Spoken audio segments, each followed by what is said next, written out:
আমি সারা জীবনের সম্পর্ক বলতে তাকে বুঝি যে সময়ের সাথে বদলে যায় না, যে আজ যেমন আছে আগামীকাল ঠিক তেমনটাই থাকবে।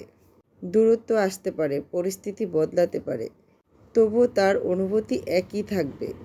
যে কখনো ছেড়ে যায় না, সে আমার জীবনের সবচেয়ে বড় পাওয়া।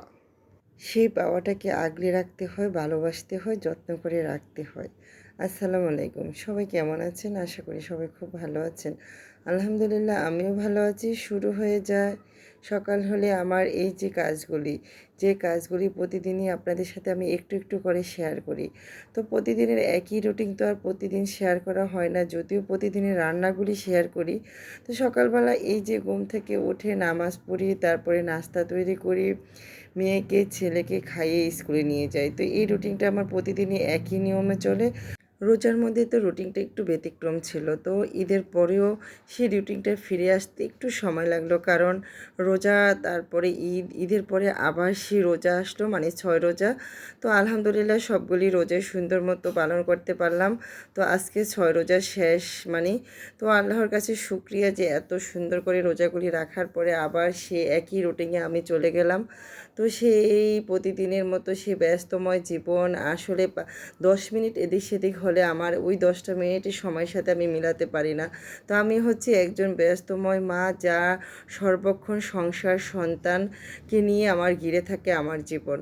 তো এটার জন্য আমি শুকরিয়া আলহামদুলিল্লাহ আল্লাহর কাছে যে আমি আমার সন্তানদেরকে ভালোবেসে, সংসারকে ভালোবেসে আমার দিনের প্রত্যেকটা মুহূর্ত, প্রত্যেকটা সময় আমি তাদেরকে দিই।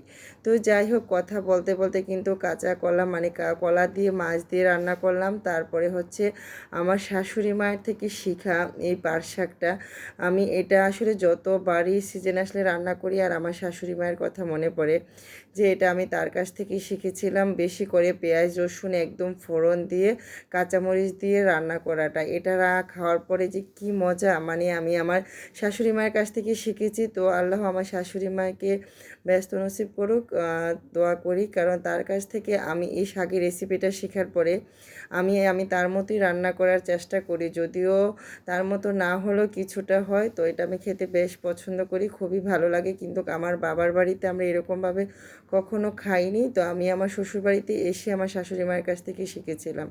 তো যাই হোক, অনেক সুন্দর করে শাকটা রান্না করলাম। সিজনে প্রথমে পাট শাক আজকে রান্না করলাম, সেটা দিয়ে খাবো। তো গাছে গিয়ে দেখি যে আমার গাছে মরিচ তেমন খাওয়ার উপযোগী হয় নাই, কারণ এই গাছগুলি 3টা গাছ আমি 90 টাকা দিয়ে কিনেছি। তো আমি কিনি না, এটা আমার আব্বাজান কিনেছিল। তো অনেক যত্ন করে মাটি দিয়ে গাছগুলি লাগানোর পরে গাছগুলি কোনো গ্রোথ হচ্ছিল না, মরিচ ধরছিল না। অবশেষে 3টা মরিচ আসছে। তো তার জন্য শুকরিয়া। সবাই ভালো থাকবেন, সুস্থ থাকবেন। আজকের মতো বিদায়, আল্লাহ হাফেজ।